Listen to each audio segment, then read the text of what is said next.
Welcome to Monday Motivation. I'm Tom Connolly, your local leadership coach. To achieve anything, we must organize our activities. Most great coaches and authors in the personal development sector agree that it starts with internal values or character development, and then external actions or performance. Charles Hobbs called this establishing congruity, and I call it closing the values performance gap.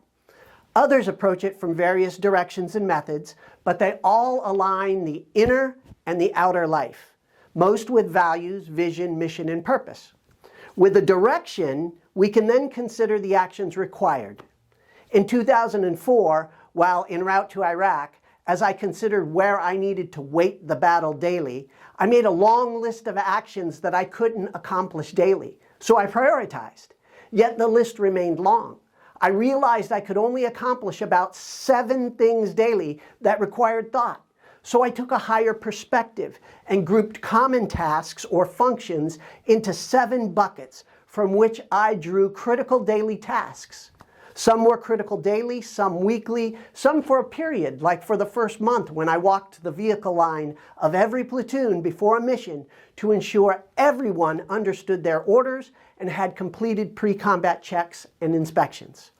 When I returned home, I continued to use the 7-bucket structure for my work. But much of my life, unlike combat operations, was outside of my work, and that made congruity even more critical.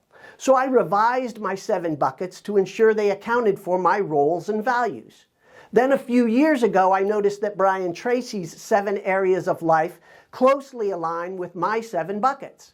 Tracy, however, starts with values, vision, mission, purpose in each area down through habits and actions.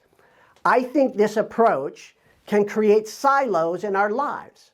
Our values, vision, mission, and purpose are integrating our lives and aligning our goals and actions that we draw from our 7 buckets.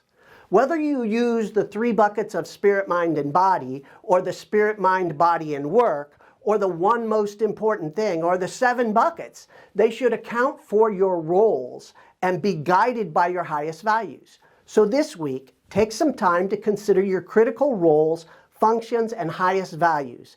Then identify your buckets. You should be able to identify at least one goal in each bucket, so start working on that goal. To become a better leader, or if you need help figuring out your buckets, sign up for my newsletter or set an appointment at the link below. Remember, all things are possible through prayer and heavy deadlifts. I'm Tom Connolly.